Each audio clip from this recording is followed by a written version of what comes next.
Welcome inside another edition of Knicks in 6. It is game day. The Knicks are in Charlotte. I am in Charlotte. Kaz Famuyiwa is back at home. So we are bringing you Knicks coverage from all over the country. What's up? I'm feeling good, Rebecca. I think we're going to get into some a very hot topic around the New York Knicks, and that is the Knicks bench unit, Rebecca. Let's talk about it. Let's get into it. Well, there's so many good things to say about the bench, but I think my favorite thing about the bench right now is they are garden igniters. And what I mean by that is, say there's a lull in the game where things have gotten a little quiet, or if the Knicks have missed a couple of shots, all it takes is one big play from that bench, and you have thousands of people on their feet going absolutely bananas.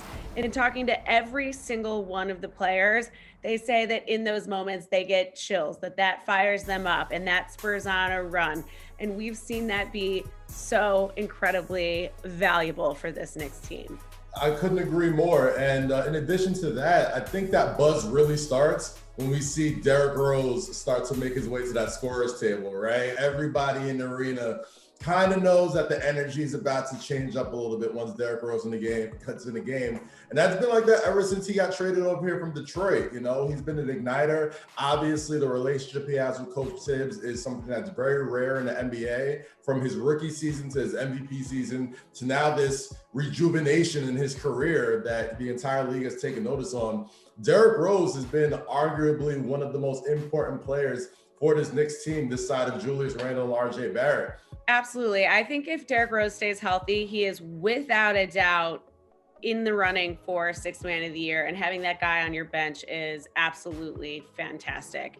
But overall, this bench is really solid, Kaz. So I'm going to give you a really fun fact that I think you're going to appreciate. Bring it on. Let's do it. Let's do it. Guess who has the most efficient five-man lineup in the NBA overall right now? I could only venture one guess, and it would be this New York Knicks bench unit consisting of Derrick Rose, Immanuel Quickley, Obi Toppin, Alec Burks, and Taj Gibosn. Did I get it all? Did I get it all right? Oh! Yes!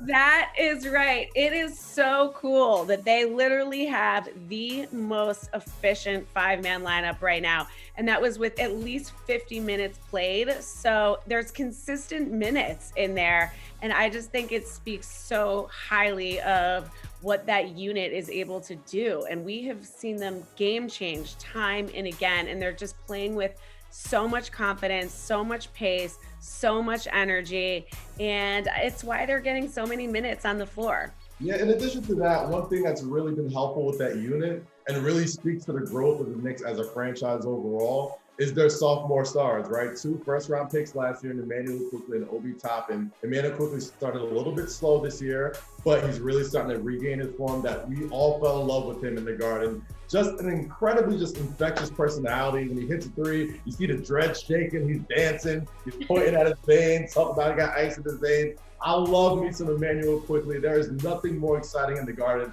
than when he gets hot. And what can you say about Obi Toppin, right? Another person who started a little bit slowly in his career. But now, he's hitting spin moves, he's driving to the rim, he's finishing in traffic. And of course, those incredible dunks.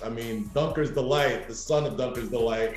He's brought that energy from Hoops in the Sun in Orchard Beach to the Garden in Madison Square Garden. So I love those 2 sophomores. And it shows that the Knicks are growing from within. They don't need to go and make these big trades. It's good to draft well, develop well, and see them really reap the benefits of that.